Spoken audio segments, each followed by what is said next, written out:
Okay, the next excerpt, shall I say, for this um, legacy group of ideas, which are factual mainly. Cotton Ground Village, in fact, that's where I spent a significant amount of my very early life. The late Mr. Warner's property didn't include a grocery store anymore. Mrs. Warner, who was still alive, welcomed him with enthusiastically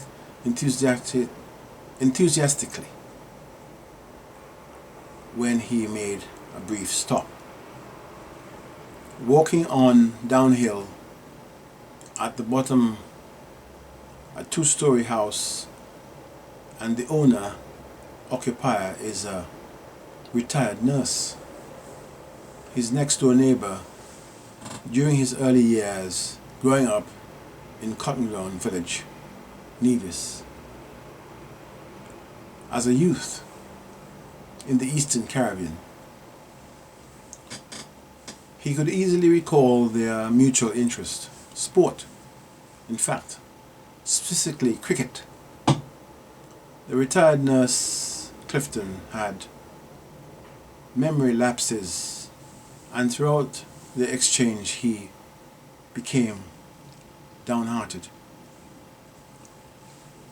Further on, he arrived at the spot that was being referred to as Five Turning. Since his childhood, this was the place where buses and other vehicles stopped temporarily to pick up passengers and hitchhikers to take them in one of 5 directions: towards the local police station and health center,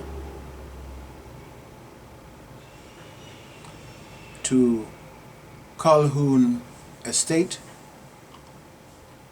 towards the capital, Charlestown, and to the airport in Newcastle.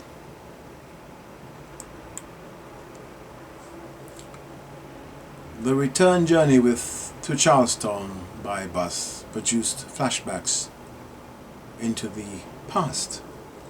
Walking on foot, riding as a passenger behind his father on both of his motorcycles, a James and a Triumph.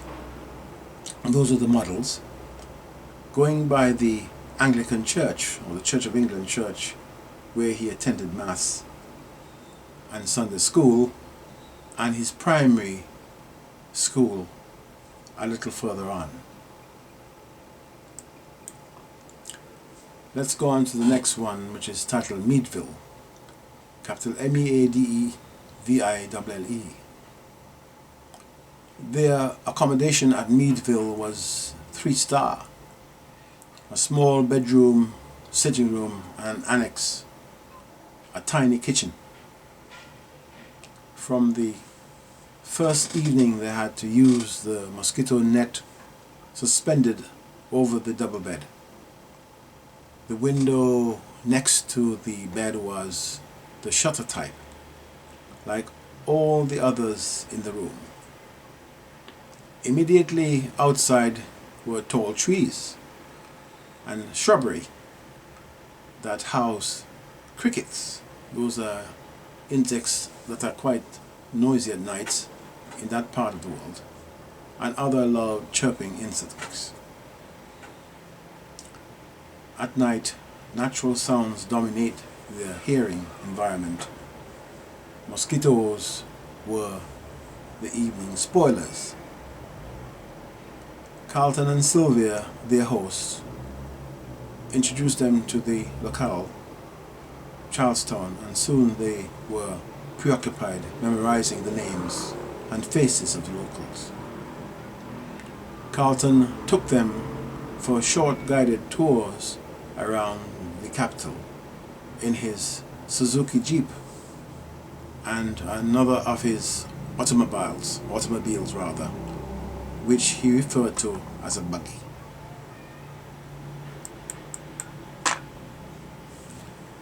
They bought groceries from Tony's and other food stores and did home cooking. What they bought included such Caribbean delicacies as saltfish, fish that was also available from an area in the center where boats pulled in early mornings daily. And I'll break here.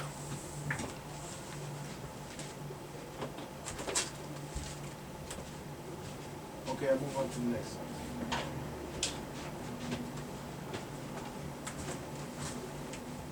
So that means you have to go earlier?